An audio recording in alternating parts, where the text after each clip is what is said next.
What's up, YouTube family? We back at it again, man. We got my guy. He needs no introduction. I enjoyed myself the last time we talked. We was doing the draft stuff, right? We did the draft stuff. He's been breaking it down, and I saw him a couple of days ago, and I had woke up in the morning. I got insomnia.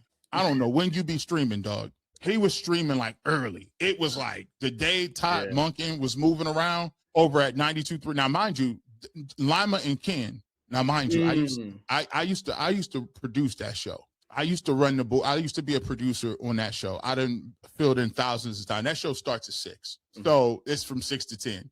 So I think I might have caught you. It had to be 8, 7. Oh, 8, 7. Okay. I was ground like that. I'll be forgetting. I'm on baby time right now. Right.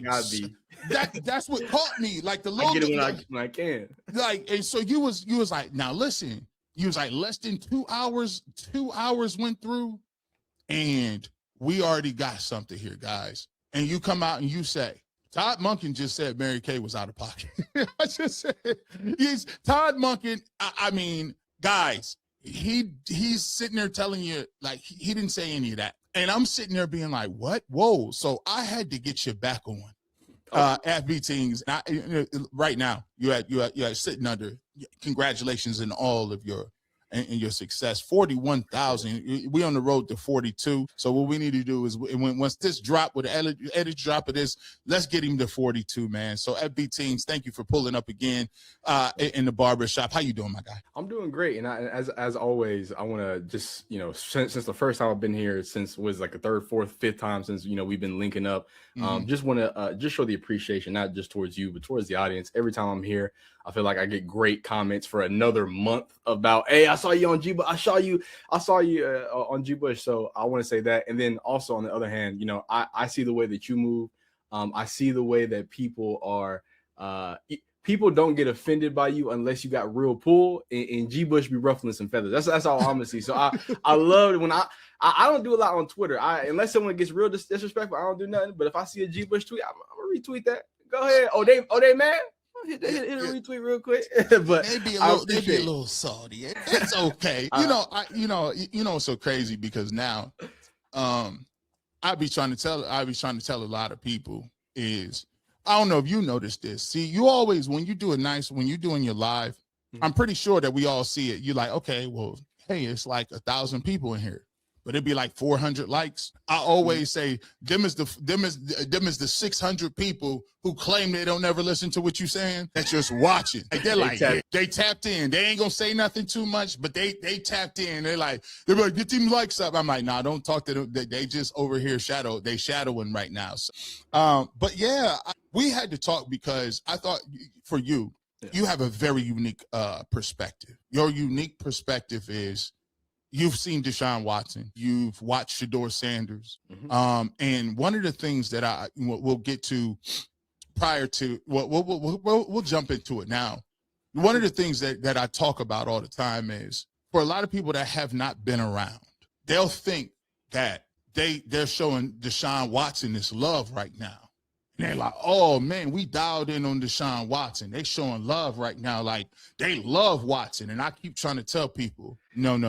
That is not the case. These guys are, if you want to ask about, for me, who covered when Deshaun was here, the stuff that they say about Shedeur Sanders is borderline tame compared to some of the stuff that people were saying with Watson.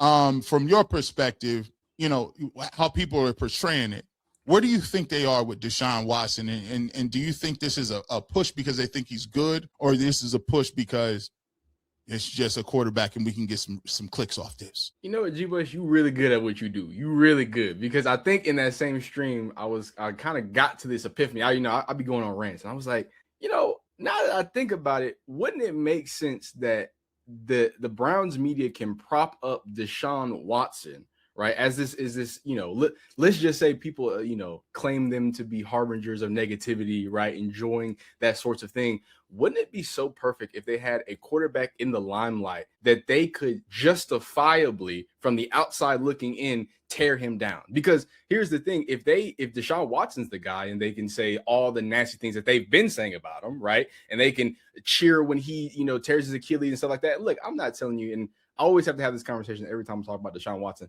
Look, if you feel a certain way about him, feel that way. But this does give them some moral grandstanding to do some of the nasty things they say, a la, shout out G. Bush, a la bringing up the deaths of somebody's family, bringing up the cancer of someone's family that they did to Shedeur. But, when Deshaun Watson, if they do it to Deshaun Watson, most people are going to be like, but it's Deshaun Watson. Who cares, right? But when it's Shedeur, it's almost like when there's a whole group of people checking what y'all got to say and commenting and disagreeing, guys, it's the internet. And we a little early. I don't want to be spitting too early here, but something that you just kind of got me onto, this idea of where they want to be. They want to be in this echo chamber where they're acceptable for their negativity. But when I go and I peel a layer back even further, what I start seeing is like, oh, well, like this is something that it kind of encapsulates them. It allows them to be protected in these weird ways because they love throwing this idea of the Shedeur stands. They're so this, they're so that.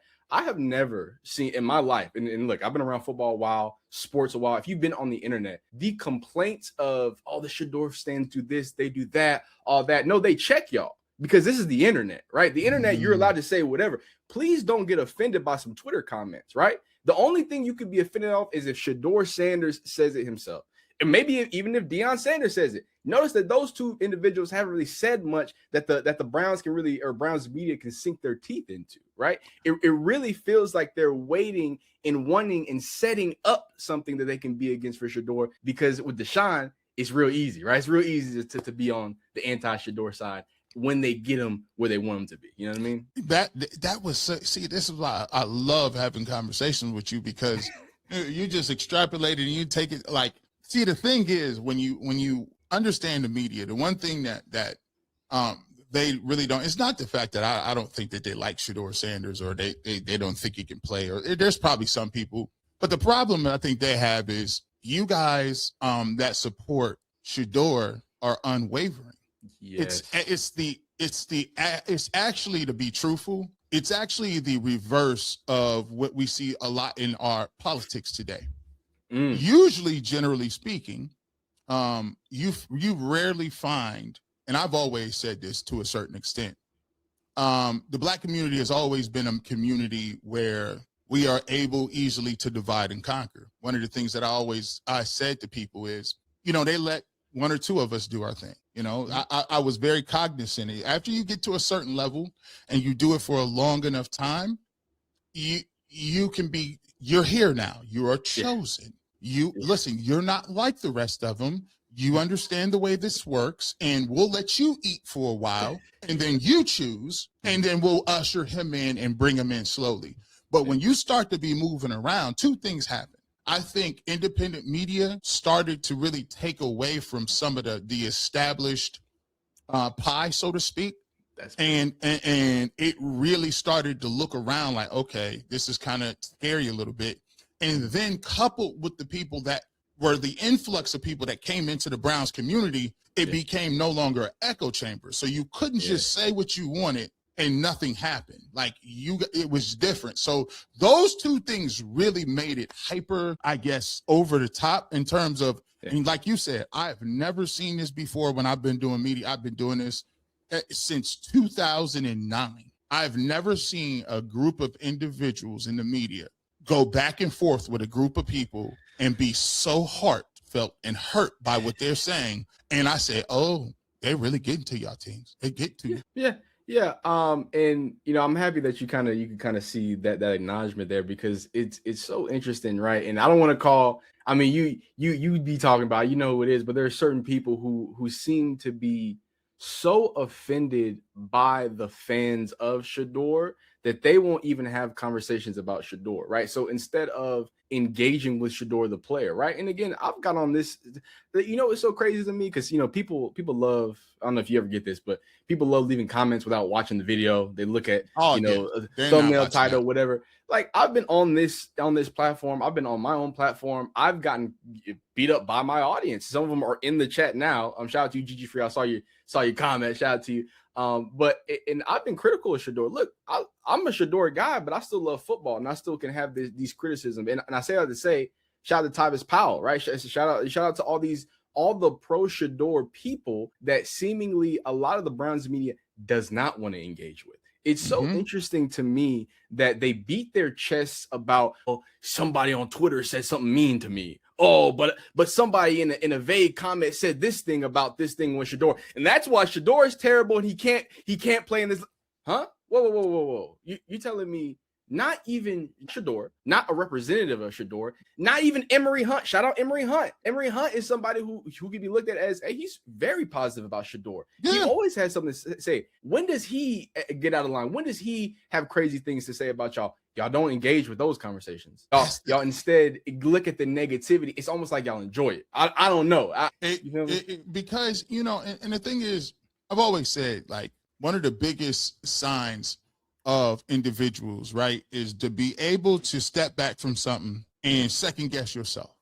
Yes. Or to step back from something and say, I always find that the smartest people are the people who don't necessarily believe that they're the smartest. As a matter of fact, sometimes you can find somebody truly smart that will overcheck themselves, that will go over and beyond to make sure they even have imposter syndrome. Because they're like, you know what?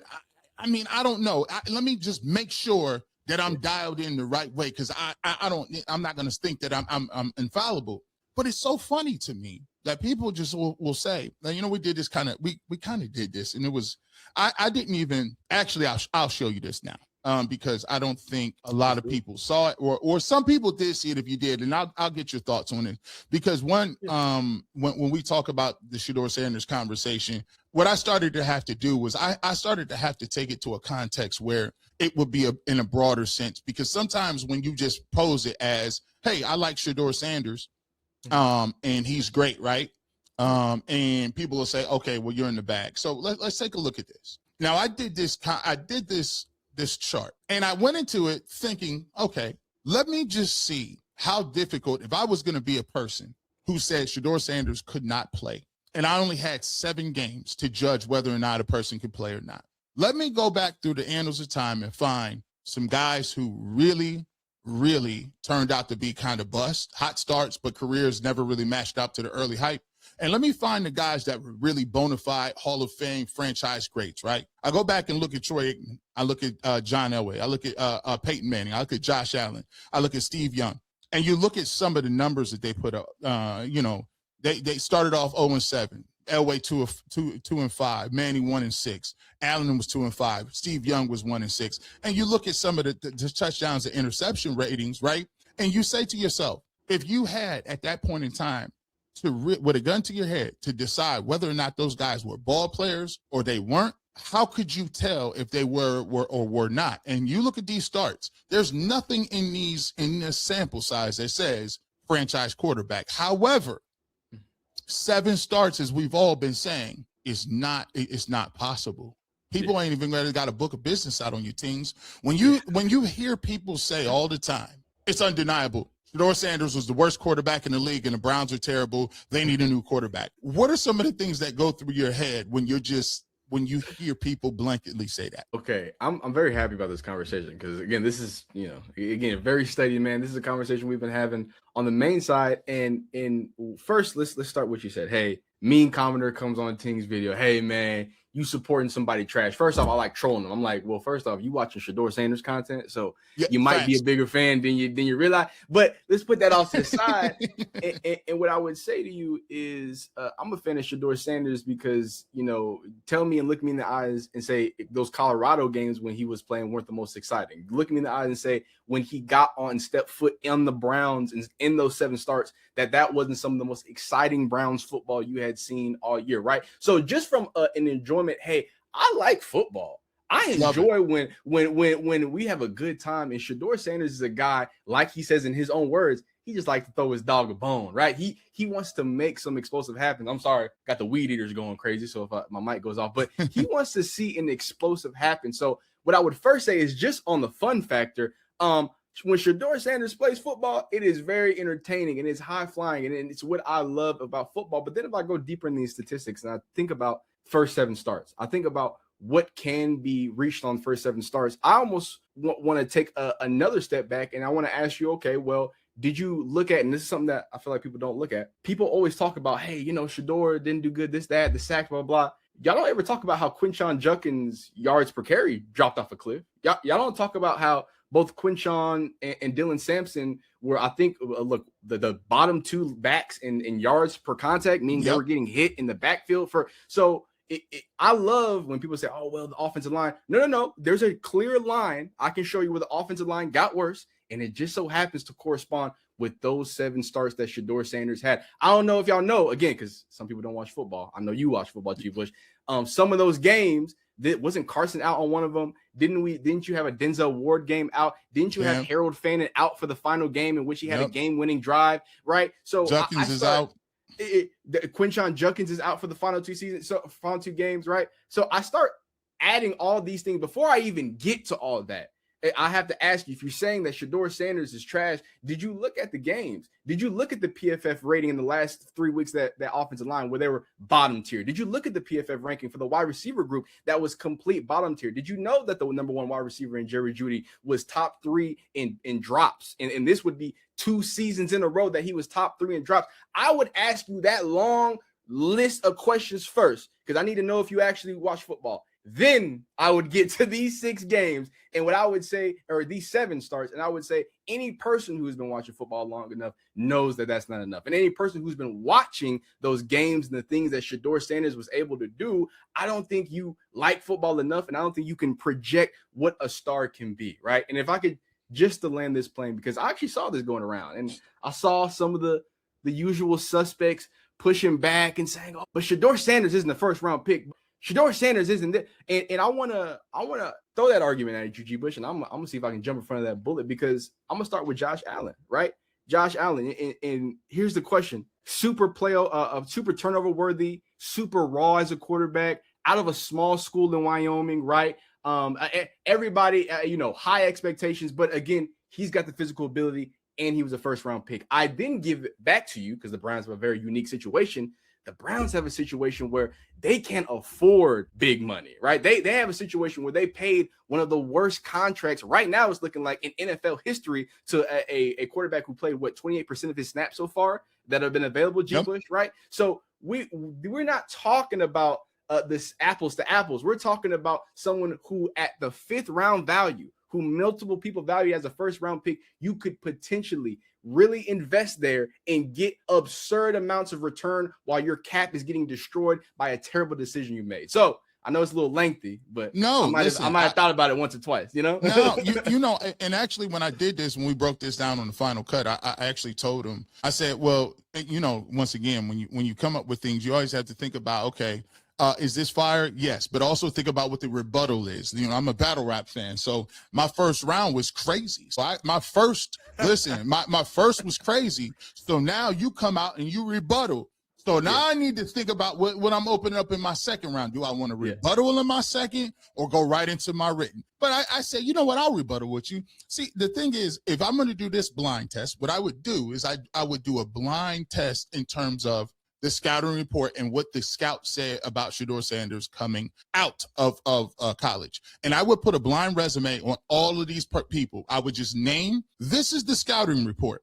Can you match what scouting report goes with which one of these 10 players? And the problem you're going to have is that Shedeur Sanders' scouting report will not only look better than some of these guys, you won't be able to tell the difference, because what the scouting report does is only giving you a snapshot of the general feeling about people at a specific time. I'd argue for those individuals who are doing this, you should forget what people said and go by what you're looking at.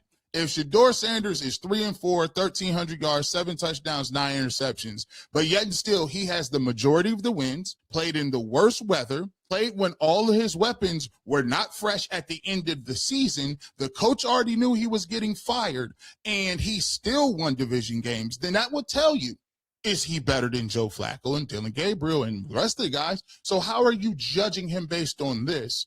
And then, oh, by the way, outperformed the number 1 overall pick by a mile head to head. I say that. Yeah. I look, I think that's a great rebuttal. And I think that, clearly in the thing that I've struggled with, and I hate, I think we all know who said this, but the comment that was said about Shedeur, I don't think we've been on since he said that, but Shedeur Sanders fans, he said, are not football fans. And ever since then, I've really just taken a really hard look at it. I'm just trying to think, why do people in Browns media, again, because I don't want to get too messy, think that like they are so upset that they can't be in this echo chamber so much that just having a different football opinion is going to the point that now you are throwing away the game, you're destroying the game, you're not respecting the game. It's like, man, maybe I look at it in a different way. Maybe I observe what I'm seeing in a struggling young player who's not in the perfect situation in a place in the Browns that's not notoriously great for developing quarterbacks, in a place with not great. Like, there's 1,000 different scenarios that we can talk about. If I gave you Caleb Williams, and I'm not, because I don't like when it's not a 1-to-1 comparison. That's not what I'm trying to do. But if I hand you Caleb Williams first year, you remember what they were saying about Caleb Williams, dog? They was talking the nail painting jokes, the pink phone cases. It wouldn't stop, especially because he struggled in his first year. All I know is Iceman now. I ain't seen a fingernail joke since. So not only what great coaching can do, what time can do, what allowing a player to develop can do. Heck, speak about that first round pick. Look at his first 7 games. Look how much he put the ball on the ground. It wasn't looking good. Y'all, a lot of people was saying nasty things about Cam Moore too. And I rock Cam Moore. Shout out Cam Moore. That's my guy as well. But it's just such a, to your point, G. Bush, so false to think that in 7 games where the intentions weren't even about evaluating Shedeur. That's not what those last 7 games were for the Browns. Dylan Gabriel got hurt. People forget that. Dylan Gabriel got hurt. Shedeur was not supposed to play. Shedeur was not. So he was supposed to be a redshirt year. Shedeur went from 4th on the depth chart, and everybody joking. Everybody in my comments, you're oh my God, he's not gonna play. He's never gonna play. Well, I mean, I'm sorry if it makes you upset, but he's a Pro Bowler now. Like, I don't like, life come at you quick and it come at you fast. I think you asked the question. You say, I don't understand, like, how you can have a differing opinion, a football opinion, and then it's like I've had the authority for so long that how dare you question what I'm saying? How dare you guys come up? And I think it's one of those things about projecting. Have we've all been around, and saying have you ever seen somebody, we be with a group of friends, right? And somebody can say something harmless, right? You'd be like, man, look at that. That's a nice young lady right there. He says, no, whatever, man. Like, I don't trust no women, and you guys are dumb for even thinking about trusting this woman. I mean, it's crazy. Let me just tell you how they do. And they're so vindictive. And you're like, bro, is this because your girlfriend just broke up with you? You're projecting a little bit here, bro. Like, why are you so hurt by this? And I think the scary thing is, and I try not to say it too much, but I just throw it out there. Mm-hmm. I think it's a little more of wishful thinking. If Shedeur Sanders is good and he actually is a franchise quarterback. So if you do the math and you look at how long franchise quarterbacks really play, if they decide they're not drafting a quarterback, that means he's at least getting a second contract. If he gets that second contract, given the climate of what people have already said and doubled down on, who stands to lose the most, you or them?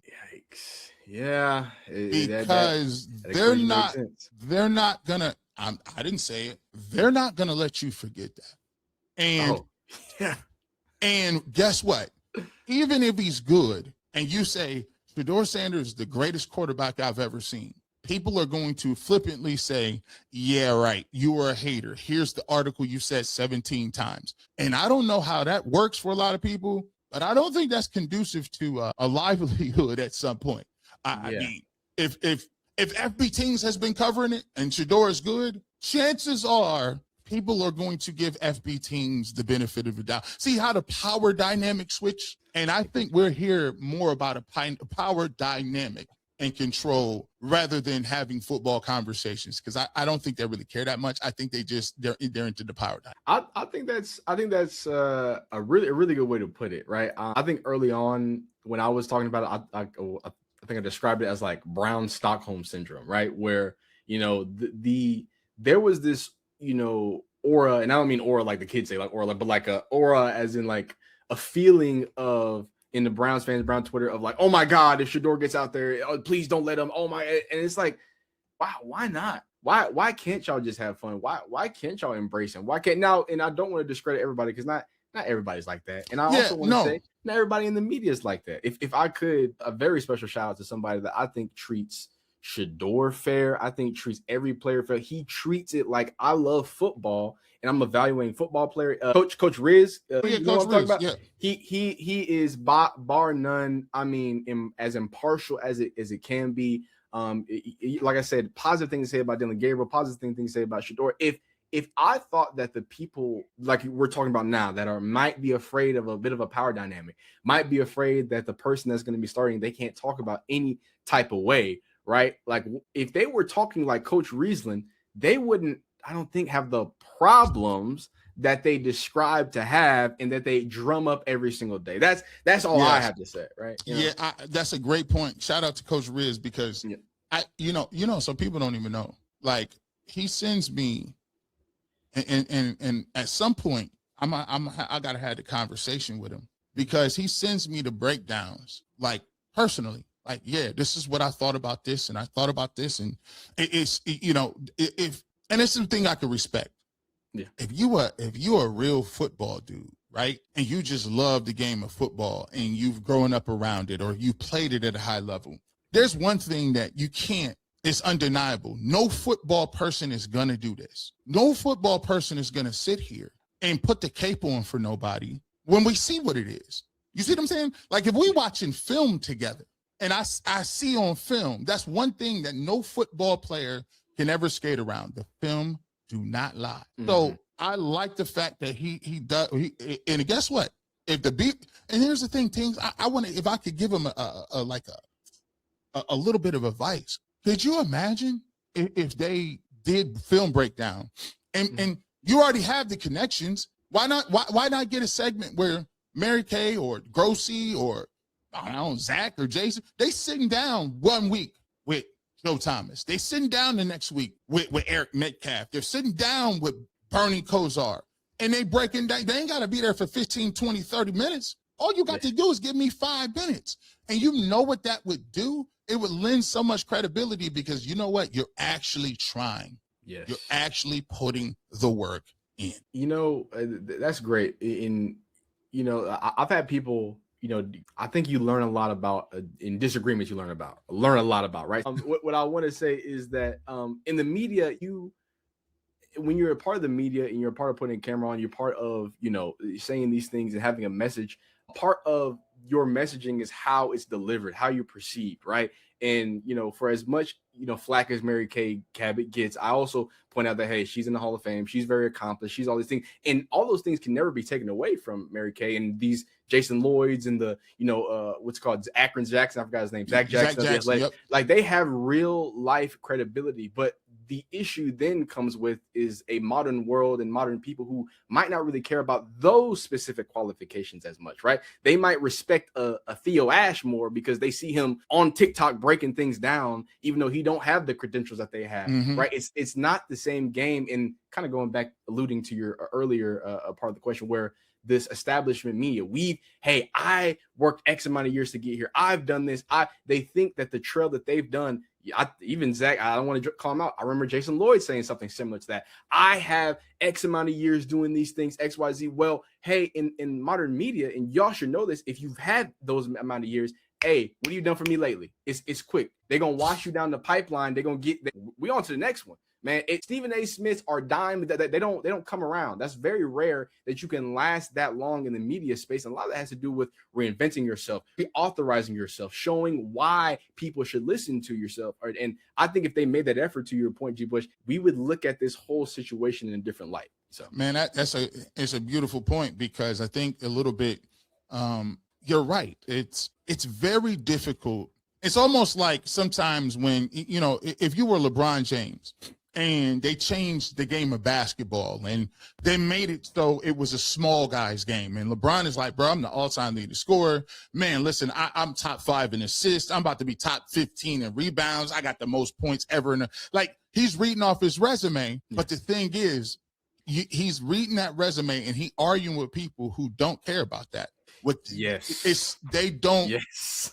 Like, they're not, they don't care, bro. Like, you could have been the coldest dude in the world 2 days ago. In this internet game, it is, what have you said? I'm gonna do the barbershop tomorrow, right? Yeah. People gonna pull up and say, he better have another angle tomorrow. Like you gotta, don't you come with the same story. Like, I can't just regurgitate the ultimate Browns and just do it. Nah, you gotta have something different. And I think the classic media and the traditional media is still stuck in the mode where you write an article, you turn the article into your editor. The editor says, give me 3 more sources. You go back, dig up another couple sources. Then you write the story. They approve it. That's 2 weeks ago, bro. They didn't know, you know what, in the news cycle that happened in 2 weeks? Like, nah.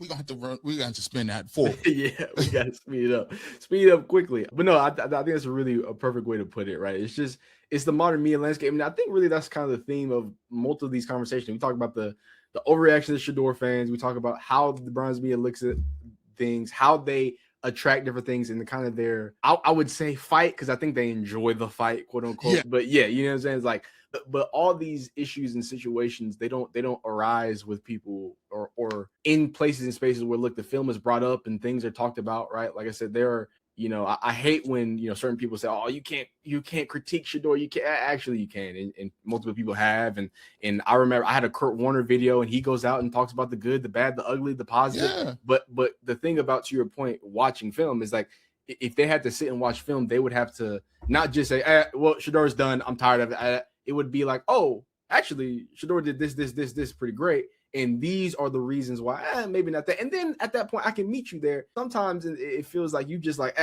this is trash. I'm on to the next one. And I think especially Shedeur fans are not going to take that kindly. You know what I mean? Yeah, you know, and I do want to get, I'm going to get your comments. We'll switch gears. But I do think sometimes be careful what you ask for. Right?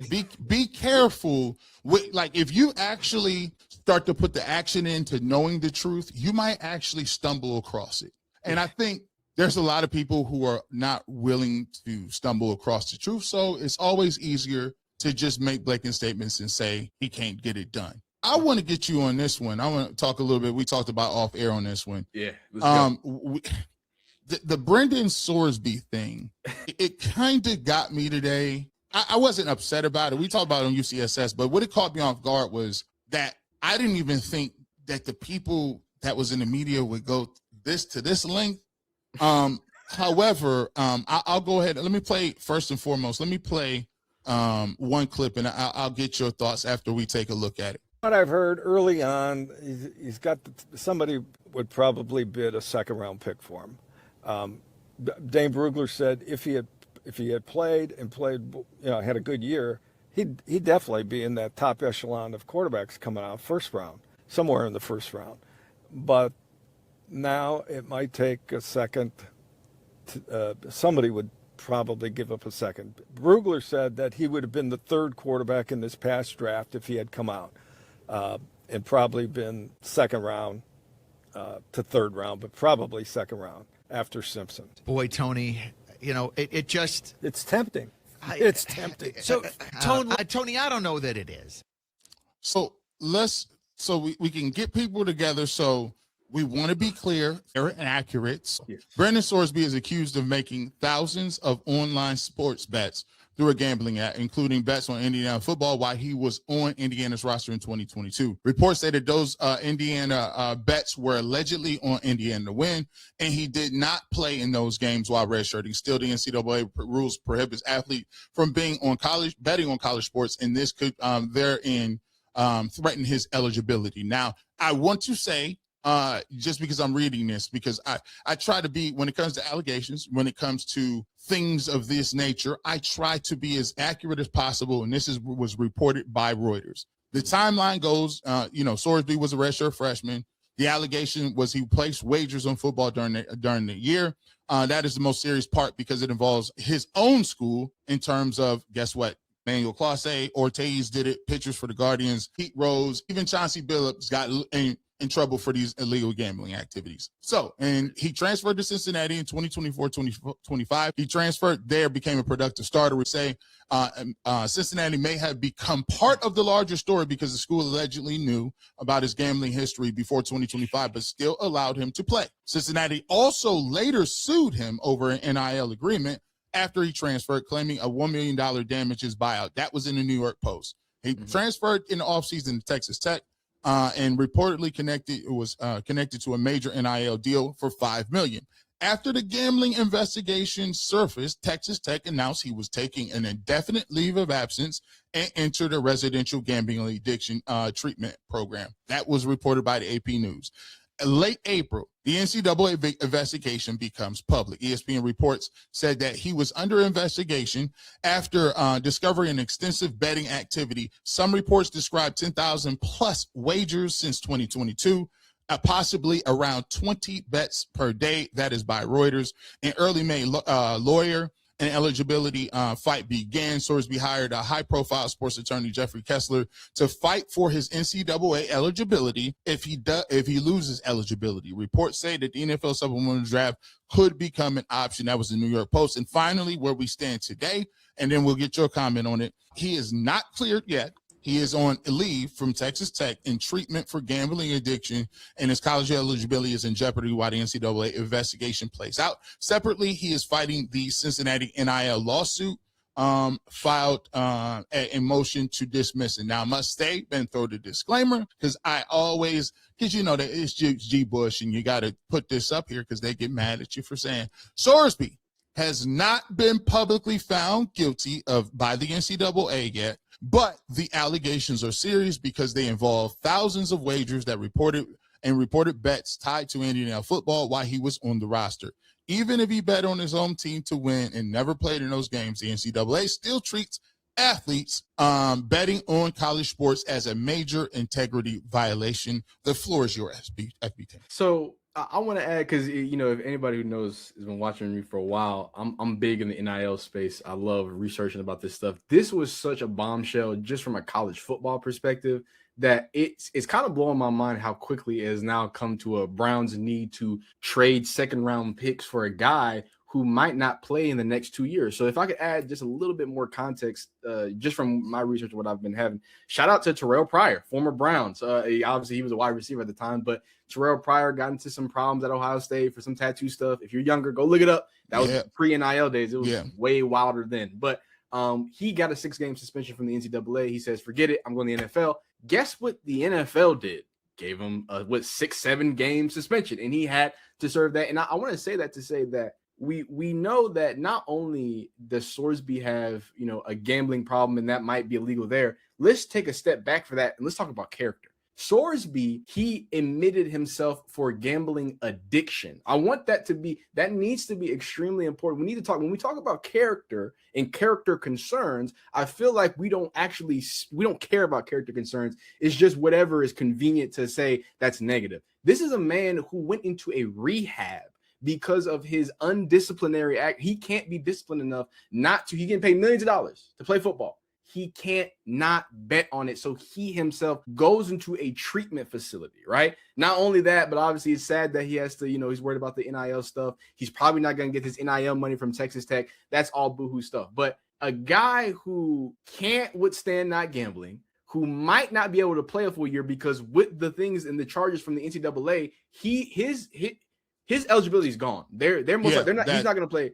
It's over with. So if we think about the last person that had to deal with gambling related issues, Calvin Ridley, they treated him worse than Ray Rice. Like, let's be honest with you. The NFL cares a lot more about gambling than they care about putting hands on women. We don't got to go that deep though. We ain't got to open that can of worms, right? So you can basically kiss his whatever year he gets drafted goodbye. He still has to deal with the gambling situation. There could be fallout from the NCAA and Cincinnati, and the Browns and their media members want to waste potentially a second-round pick on him. A guy that won't be able to play for the next potential 2 years, and it might I add, at Cincinnati. Now, no disrespect to Cincinnati, but we're not talking about Notre Dame. We're not talking about top-tier SEC school. We're talking about a guy that was a good player and is projected to be a bit of a project guy.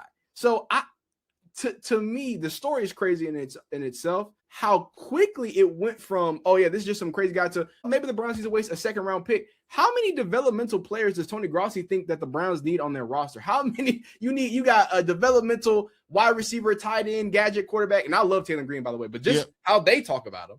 You got Shedeur who could potentially develop. You got Dylan Gabriel that could potentially develop. Then you're going to draft somebody else. Then you want Brendan Sorsby. I just feel like y'all bored and y'all want to talk about another quarterback, because in what world is that productive to a team in the Browns that supposedly doesn't like drama at the quarterback position? That don't add up. That don't add up at all. I would, to me, it's a non-starter.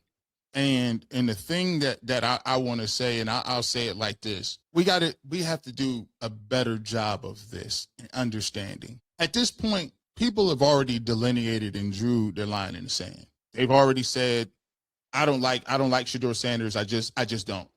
And the problem that we have in society is people now are scared to say certain things because they know it comes with it. Before you were able to write, nobody called you out on it, and it was boom, boom, boom, and we all go back to our corners, and it is what it is. But now there's checks and balances and consequences. But if you're going to tell me you had an issue with speeding tickets, backwards hats that he was wearing, not going over to the bench when Dylan Gabriel was starting to support him. You had a problem with Deshaun Watson because he tore his Achilles and he sat in the press box instead of the field a couple of weeks. If something happens and he needs to get out of the way, he can't get out of the way because he's a sitting duck on the sideline who just, what are you talking about? But then when we get to this, how is it that this is so tempting? To me, that told me everything you needed to know. There's no reason to try to convince anybody about Shedeur Sanders, because guess what? It don't matter what he do. They're just not in on it. They just don't like him. It is. Yeah, and I try my hardest to not get negative, because I started making content because I love football players. I love football. So like, just because Shedeur is one of my favorites, I have plenty of favorites. I can go on and on about D'Anthony Thomas and this and here. Shout out Jimmy Horn. Shout out Cam. There's a bunch of players that I keep up with, but Shedeur, obviously, he invokes a level of vitriol that not a lot of people want to acknowledge. Right. And again, they hide it behind, because of the people, because of this. But at the end of the day, there has to be something else going on. And to your point, right. I say that to say, I don't want to say Brandon Sorsby won't be a great football player and can't be an amazing football player. And I think it's not against him. Like, as a person, I'm glad he's in rehab. I'm glad he's getting what he needs. Right? But this idea that you're going to your point, you're going to hold everything. And I even saw a clip. I don't know if you saw it, but because obviously with the Shiloh comments, and Shedeur put out a little Twitter thing that, hey man, just, hey, don't care about people's opinions unless they're focused on God. Just a normal thing that Shedeur puts out. He puts out like every few days, hey, walk to God, don't listen to the outside noise. And I forgot, I think it was ESPN Cleveland. They get on the mic and they're like, well, Shedeur, you probably should talk to your brother and talk to your dad about what they say and how XYZ. And I'm like, first off, I'm sitting there like, what does a one man have to do with another man? Because people love to throw the last name thing at Shedeur. Mm-hmm. If their last name wasn't Sanders, nobody would have picked up the Shiloh Sanders saying anything to Mary Kay Cabot, right? So not only that, but then I start scratching my head, hey, because I read things when people say it. Your dad, Deion Sanders. I asked my chat the other day, I said, what did Deion Sanders say about the Browns? I think the only thing he said about was the NFL, which is crazy. He called the NFL out. He didn't call Kevin Stefanski out. He never called the Browns out. I haven't heard a Deion Sanders comment about the Browns since I don't know when. Like, why? One time they asked him, they said, actually, I don't even want to talk about it. But I'm sorry, go ahead. You know why? Well, because it is a known fact that Deion Sanders and Jimmy Haslam, well, maybe they don't know that. I shouldn't have said that. It's a known fact that Jimmy Haslam and Deion and Coach Prime have a great relationship, and Jimmy Haslam is very fond of him. So there's a reason why, they kind of, and by the way, people know that. Have you ever noticed from the outside looking in, they always go at Jimmy Haslam? Yeah, and they try to make it. It's so interesting. They try to make it like it's a Deion versus Jimmy Haslam thing too. Like, it's so interesting that you point that out, because when I first think about it, I always think about Billy Musgrave, because Billy Musgrave was Coach Bryant's former teammate. But then the literal owner of the Bryants on video, they have a good time, they have a good conversation, XYZ. But for some reason, Deion Sanders is persona non grata.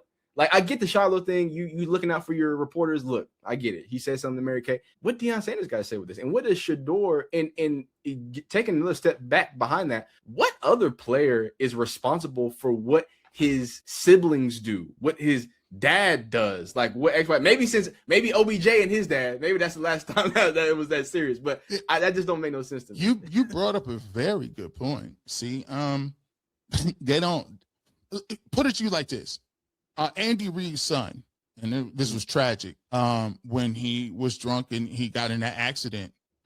Nobody put that on Andy Reid. Like, you know what I'm saying? Like, that's a whole different type person, bro. And so this was brought to my attention, and I even said it on my show, so I'm really not worried about what people coming with. It's like the clip surfaced, and I had forgot totally about it. But the clip surfaced when she said that Shedeur need to get with Shiloh and go learn his playbook. Start barking. And I said, oh, see, now I got to go ahead and when you say somebody's name, like, you can, it's almost like this. If I say something about your child, right? If I say something off kilter about your wife or your family, right? Mm-hmm. If I don't even mention them, you can't be mad at what that person then does in retaliation or response, because you thought it was not a problem, but you don't know how people take certain things. Mm-hmm. What does that have to do with him learning his playbook? You threw his name in there and you don't know him. You've never conversated with him. And what did you think he was? It's almost like, I'm like, ooh, I don't think you should have done. But I think, when Todd Monkey came on and said, well, you know what? I mean, that's another grown man. What I'm supposed to say? When they asked him that question, I said, "Oh goodness, this is okay. Yeah, it's gonna be different this year." Yeah. Well, let me go over that, because I'm so happy you say that, because that's why I say, even if I have negative things or maybe there's something going on, I try to be very specific about how I say stuff. I'm a very small blip on the radar, but at the same time, I do have, as much as I disagree with a lot of people in the Browns media, respect for what they do. Now, I gotta get salacious, G. Bush. I'm sorry. Lima Bean, whatever he is, I'm sorry. We the gloves off with him. I gotta be honest with you. And this is one negative thing I will say.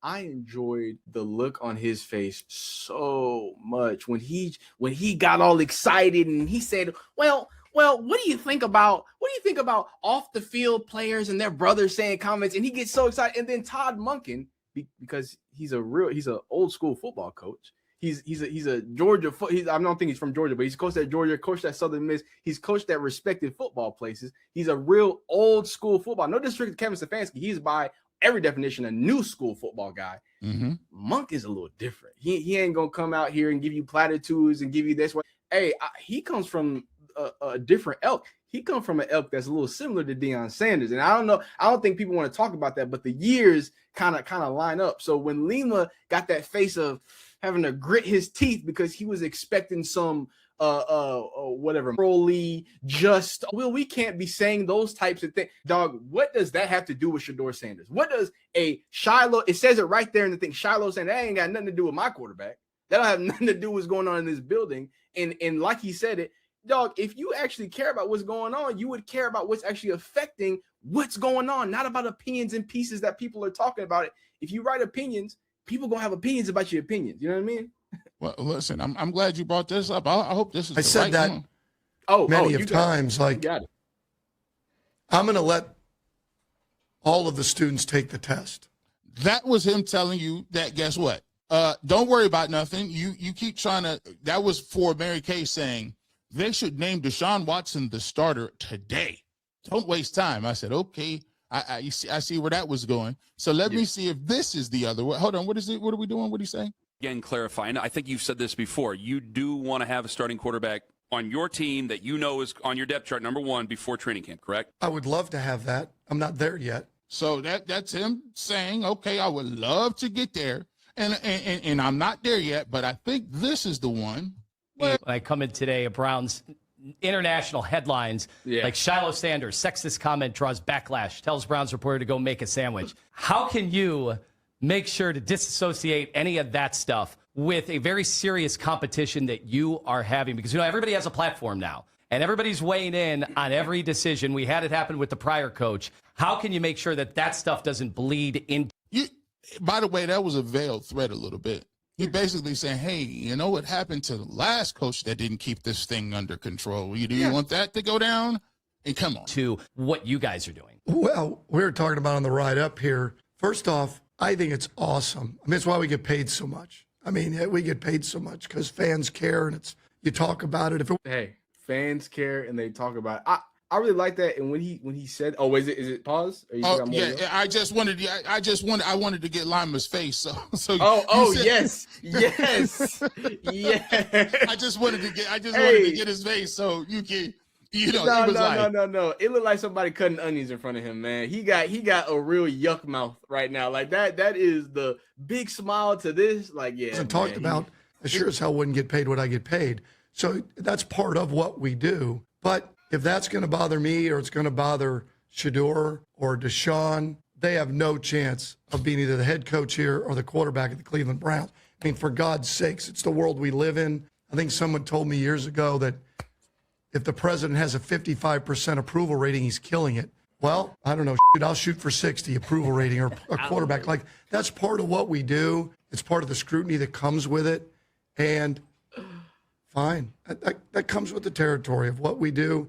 And ultimately, what we do on the field is what matters most. Yeah. And I said it, and there's more to it than just saying, but it really is. You want to stop the narrative? Play well. You want to stop a narrative? Win. It's really that simple. Now, there's more that goes into that, because I got scrutinized by just saying, oh, winning. I know there's more to it. I get that. But ultimately, that's what it is. It's any narrative. Yeah. It didn't go great. That it hurt. Didn't go great for him. It hurt him a little bit because he thought he was going to get that soapbox. He thought he was really going to jump and get that moral high ground. And Todd Monken basically, and then another thing said, I mean, that's another grown man tweeting about somebody else. He's not on the squad. What are you talking about? Do you make him apologize for what? For why? Yeah, and I think the most powerful thing he said, and we going back linking everything. He says, we get paid for this. And it goes back to the conversation of, media, people getting offended, people responding to stuff. And it's like, I think we've gotten to the point, and to your point, G, where she's talked about it, that we don't expect the consequences that come from what we got going on, right? If you're going to do things and have opinions, they're going to be consequences. And if, by the way, and I say that some people get upset when I say that, like, football is a game at the end of the day. These are people getting paid millions of dollars. I know teachers who work hard that don't get the money that they deserve, but I know plenty of NFL players that got money that they can throw and blow and whatever. So at the end of the day, it is just football. I think maybe Lehman and maybe some people take you covering basically a child sport a little too seriously to the point that you need to do that. But at the same time, if you're going to be front-facing media, if you're going to be, in Mary Kay's standpoint, if you're going to be a legendary media member that's out there and gets all these accolades and has all these things, what's going to come with it is also some criticism. It's going to be, hey, we're going to be at your, not your front door, but at your Twitter comments, letting you know how we feel every single time. And I think that's a very small price to pay to live out some people's dreams. Covering the game and playing the game is a lot of people's dreams. And I think some people take it for granted. So, man, listen, I couldn't have said it better. We'll leave it at this, and we'll get to some super chats, get you up out of here. But I think one of the things I always say, and I really do believe it, a lot of people want to sit around You know what I'm saying? They'll tell the people about the legacy that you have. And I watched the Twitter. I watched something on Instagram, and it's crazy. Everybody in this life is one generation away from nobody knowing who you is. And people don't, I'm leaving a legacy in and something leaving something behind. No, you're not. Like, tell me something about your great grandfather. Are you talking about me? Anybody? You don't want me. I know a little bit about him, but nah, I get what you're saying. I don't know much though. I'm in. Like, I got a niece, right? Yeah. My grandfather passed, and I was devastated. My niece has no clue who they are. Oh yeah. And it doesn't have any bearing. And when I say that to say this is, we are all guests. We are guests, and we are short-term visitors on this planet. And we're even shorter-term guests when it comes to your career. Oh yeah. We are not the story. We are lucky and blessed enough to be able to feed our families and to make a living talking about a sport that we actually don't play or have no bearing on. Yes. And if you think you're going to take yourself that seriously, you're mistaken, because guess what? There's going to be a day when G. Bush is no longer here. And TINGZ, I don't maybe ask you, how old are you, my guy? So you're 20, I'm 44, right? So guess what? Damn. No, I'm sorry, I had to do this. Yeah, right. No, I'm an old head. There's going to come a time where nobody is checking for G. Bush. As a matter of fact, they're like, there's a new dude. I'm listening to TINGZ all the time. And guess what? No. And you know what? That is the way it's supposed to be. Because if you sitting up here more, I ain't got no time. I don't even really want to talk about football 24 hours a day right now.